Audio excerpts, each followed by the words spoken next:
pasar domestik, tetapi juga melibatkan perusahaan dari berbagai negara. Oleh karena itu, manajemen strategi memerlukan agar organisasi mampu beradaptasi dalam mempertahankan daya saingnya.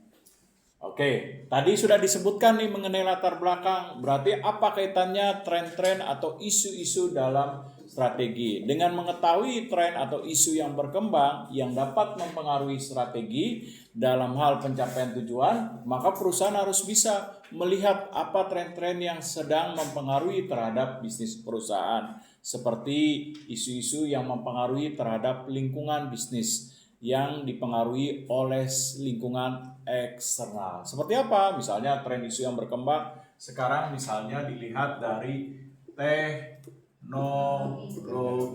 Nah, bagaimana perkembangan teknologi di era industri sekarang yang sering juga disebut sebagai era industri informasi atau 4.0. Nah, bagaimana perkembangan teknologi informasi yang mempengaruhi strategi perusahaan dalam hal apa? Dalam hal persaingan, menciptakan keunggulan, mendorong volume penjualan, meningkatkan keuntungan. Nah, berarti perusahaan harus apa nih tren dalam isu tentang teknologi informasi? Berarti perusahaan harus bisa beradaptasi dan memanfaatkan teknologi informasi secara tepat. Seperti apa? Memanfaatkan teknologi informasi untuk peningkatan nilai bisnis seperti digital marketing. Nah, bagaimana pemanfaatan digital marketing? Dengan berbagai pemanfaatan media sosial seperti penggunaan TikTok untuk live streaming terhadap produk, lalu perusahaan menciptakan web yang tujuannya bisa untuk nantinya berguna dalam hal promosi, meningkatkan nilai penjualan, nah dan lain sebagainya. Atau misalnya perusahaan punya misalnya selain web, memanfaatkan TikTok, misalnya bagaimana dia menggunakan fans club yang direkrut di Facebook. Nah, bagaimana dia menggunakan teknologi informasi untuk mempengaruhi dalam menjangkau akses pemasaran yang jauh lebih luas untuk meningkatkan nilai terhadap produk dalam hal penjualan, dalam hal misalnya meraih konsumen yang lebih besar lagi dan lain sebagainya. Nah, inilah isu-isu dalam tren. Nah, apalagi isu selain teknologi misalnya nih, selain isu teknologi yang dipengaruhi, ya? Oke, misalnya kondisi ekonomi dunia, misalnya dominasi terhadap dolar. Nah, sehingga perusahaan dengan adanya isu-isu tren yang berkembang, berarti dia bisa menetapkan strategi apa ya, strategi yang harus dilakukan agar nantinya perusahaan bisa tetap bersaing. Jangan sampai harga dolar yang terlalu tinggi, inflasi terjadi sehingga kemampuan daya beli masyarakat semakin menurun sehingga mempengaruhi terhadap nilai strategi dan tujuan perusahaan. Berarti dalam tren ini perusahaan harus bisa nih mencari jawabannya atau solusinya apa yang dilakukan, misalnya menciptakan berbagai varian produk, jangan hanya membidik konsumen atas tapi juga konsumen bawah dengan cara menekan biaya produksi seminimal mungkin atau seefisien mungkin, nah agar nanti harga bisa bersaing. Nah, inilah upaya yang dihadapi oleh perusahaan dalam bentuk tren-tren yang berkembang dalam isu-isu bisnis seperti tadi isu perekonomian global, teknologi, nah lalu masuknya atau terjadinya pasar bebas di mana perusahaan-perusahaan dari luar negeri boleh masuk ke Indonesia. Apa yang perlu dilakukan dalam strategi tersebut supaya kita tidak kalah bersaing, seperti contohnya dalam hal pakaian, bagaimana batik Pekalongan bisa bersaing, lalu bagaimana produk kebaya bisa bersaing, lalu seperti makanan-makanan tradisional kita seperti ketupat, ketoprak, lalu apalagi gado-gado, lalu lotek, nah dan lain sebagainya. Bagaimana nih bisa bersaing terhadap gempuran produk-produk dari luar berupa makanan kayak dosot, kimchi dan lain sebagainya. Kita tetap menjadi primadona. Apa yang perlu dilakukan dalam isu yang berkembang trennya? Nah, oleh sebab itu strategi ini perlu disusun oleh perusahaan. Nah, lanjut. Pengertian. Isu-isu global dalam manajemen strategi adalah berbagai perubahan yang terjadi di lingkungan internasional dan dapat mempengaruhi keberlangsungan perusahaan berupa perkembangan teknologi, kondisi ekonomi dunia, perubahan politik internasional, maupun isu lingkungan dan sosial. Isu tersebut dapat menjadi peluang maupun ancaman sehingga perusahaan harus mampu menganalisis dan menyesuaikan strategi agar memiliki keunggulan dalam persaingan global. Nah, selanjutnya, selain isu-isu tersebut, bagaimana isu-isu terhadap kesadaran faktor lingkungan?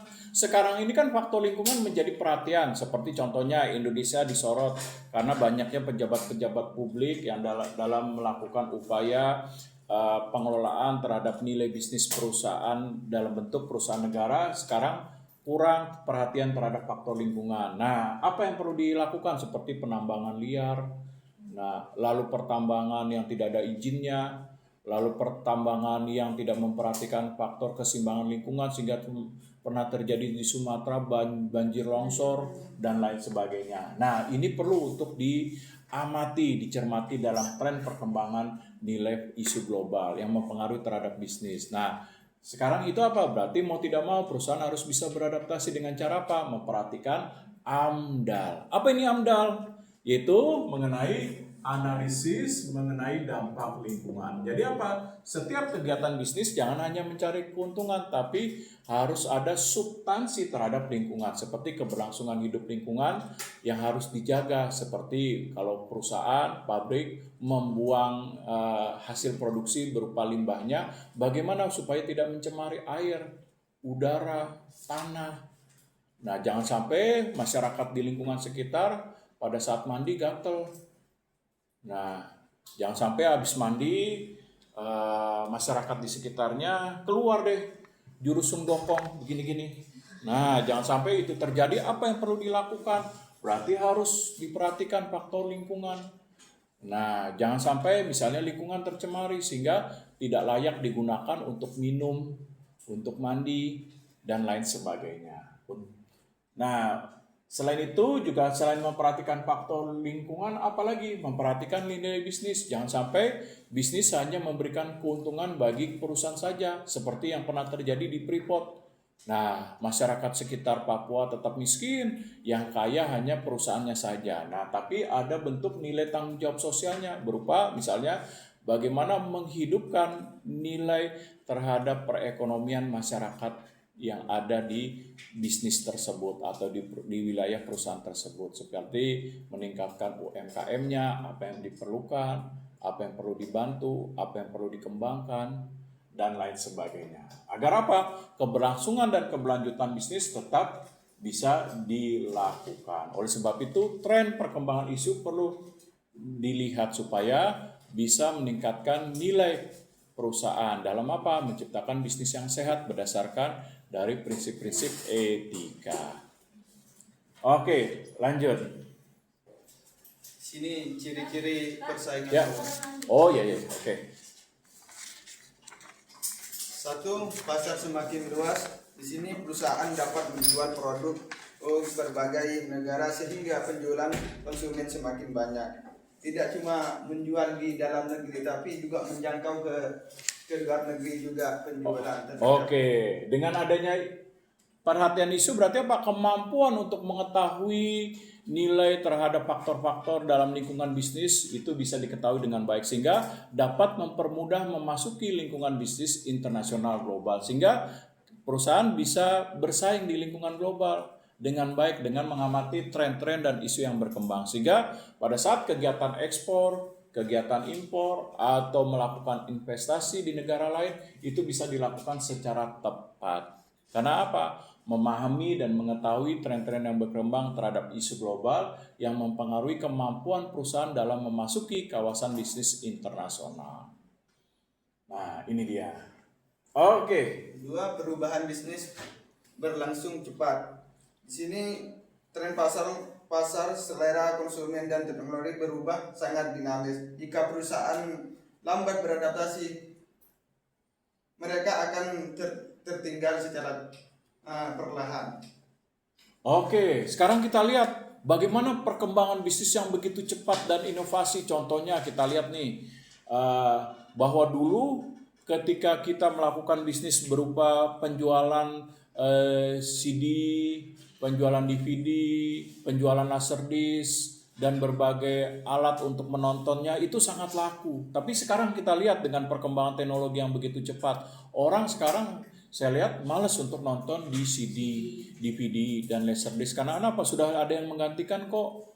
Dengan apa? Netflix yang relatif dengan biaya yang terjangkau. Ada yang tembang sebulan 57.000, ada yang 150, dan lain sebagainya. Dengan begitu kalian bisa menonton berbagai tontonan yang pernah box office di tontonan bioskop. Nah, tidak perlu mengeluarkan biaya yang lebih untuk membeli mesin VCD, DVD, laserdisc, dan lain sebagainya. Nah, oleh sebab itu, dalam percepatan bisnis berarti apa yang perlu dilakukan? Inovasi dan pengembangan yang harus menjawab dari nilai tantangan. Nah, apalagi misalnya nih perkembangan yang cepat. Nah, jangan lupa seperti contoh bisnis mengenai wartel, warung telekomunikasi. Dulu wartel begitu larisnya, kanan, kiri, depan, belakang, semua buka wartel. Tapi kita lihat sekarang dengan kemajuan teknologi berupa handphone yang semakin lama semakin baik, apa yang terjadi? Wartel secara pasti mulai ditinggalkan satu persatu. Bisnis wartel mulai bangkrut. Nah, oleh sebab itu perlu ada perubahan dan inovasi. Nah, apalagi contoh yang lain? Perlu adanya perubahan dalam bisnis yang berlangsung cepat. Apalagi nih? Nah, kalau ini bisnis ingin berkembang berarti apa? Kuasai kemajuan teknologi informasi. Nah, sekarang ini tidak lagi bisa mengandalkan bisnis dikelola secara konvensional, tahu? Buka toko, pemiliknya mengawasi setiap hari dari pagi sampai sore misalnya. Nah, itu tidak bisa dilakukan karena persaingan yang semakin ketat. Berarti apa lagi perubahannya? Ciptakan sistem yang bisa bersaing. Dengan apa? Tadi dengan berbasis pada komputer atau computer base. Nah, supaya bisa dipantau dari jarak jauh sehingga pemiliknya bisa mengembangkan usaha yang lebih baik lagi. Nah, ini dia. Oke, lanjut. Tuntutan inovasi semakin tinggi. Ini perusahaan harus terus-menerus menciptakan produk atau ide baru untuk meningkatkan persaingan dalam menciptakan inovasi yang baru. Nah, sekarang dengan adanya perkembangan terhadap teknologi yang semakin lama semakin baik, yang bisa dinikmati oleh masyarakat dunia, berarti apa? Tuntutan perkembangan produk dan inovasi akan semakin ketat. Contohnya sekarang, kita tidak tahu nih, apakah bisnis siaran televisi konvensional seperti RCTI, Metro TV, SCTV, apakah bisa bersaing dengan bentuk daripada TV yang modern yang dikelola dengan berbasis teknologi informasi seperti YouTube. Nah, apabila kita nggak tahu 5 tahun, 10 tahun ke depan, apabila YouTube meningkatkan dalam hal kemampuan dalam hal YouTube menjadi lebih baik, saya yakin dan percaya nih bisnis TV konvensional akan ditinggalkan seperti RCTI, Metro TV, dan lain sebagainya. Seperti apa contohnya? Misalnya RCTI hanya selalu menyiarkan siaran film India. Nah, sekarang konsumen males India, mendingan gue buka YouTube. Bisa menonton sesuai dengan kesenangan saya. Kalau kesenangan saya olahraga, saya tinggal masukkan aja kategori olahraga. Nah, keluar deh tampilan postingan olahraga yang mau saya klik. Nah, tidak harus mengikuti selera daripada RCTI. Misal selera RCTI zamannya misalnya demennya India yang kalau sedih senang muter-muter di taman. Nah, sebelum berantem tonjok-tonjokan muter-muter dulu di taman. Nah, daripada bosan misalnya, nah mendingan saya buka YouTube. Seperti dengan membuka YouTube berarti apa? Saya bisa menonton sesuai kesukaan saya. Nah, bagaimana menghadapi tingkat inovasi sekarang?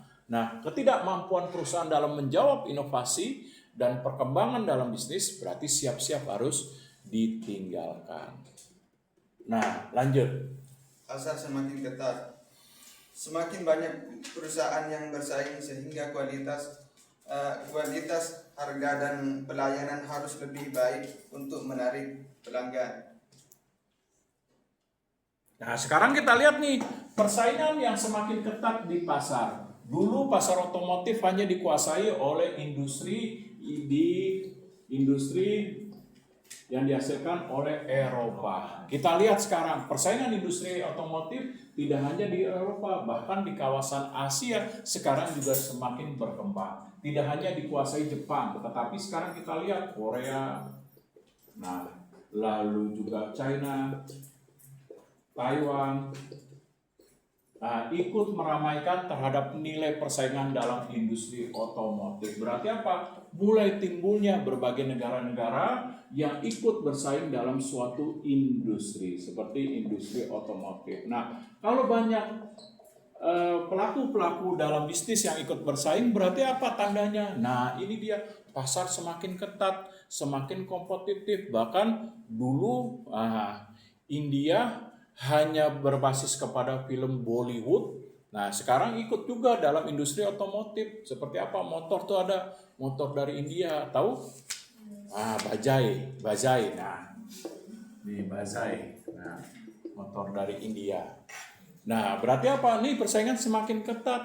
Bukan hanya didominasi oleh Jepang, nah, oleh Amerika, Harley, oleh Eropa, tapi juga mulai persaingan timbul di Asia, bahkan sekarang India pun ikut terlibat. Berarti apa? Persaingan dan semakin ketat. Kalau persaingan semakin ketat, apa tandanya? Kemampuan bisnis perusahaan dalam menghadapi persaingan atau isu-isu global harus ditingkatkan.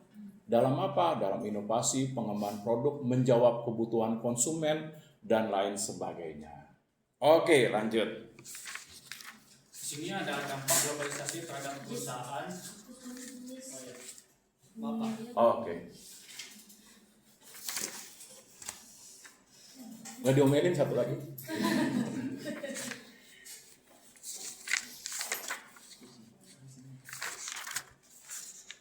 Pertama, pasar internasional semakin terbuka, artinya perusahaan itu punya kesempatan besar untuk membuka cabang di luar negeri dengan aturan yang lebih mudah dan bisa dapat mitra baru.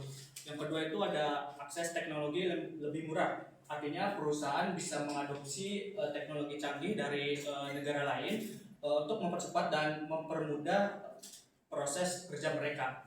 Yang ketiga ada peluang bisnis semakin luas, artinya terbuka kolaborasi baru, investasi asing, dan segmen konsumen baru yang sebelumnya tidak terjangkau. Yang terakhir ada persaingan semakin ketat, artinya produk impor dari luar negeri juga bebas masuk ke pasar domestik kita, sehingga kompetisi di dalam negeri jadi semakin berat. Oke, sampai di sini. Nanti kita lanjutkan minggu depan. Minggu depan bukan minggu depan ini ya, minggu depan lagi. Nah,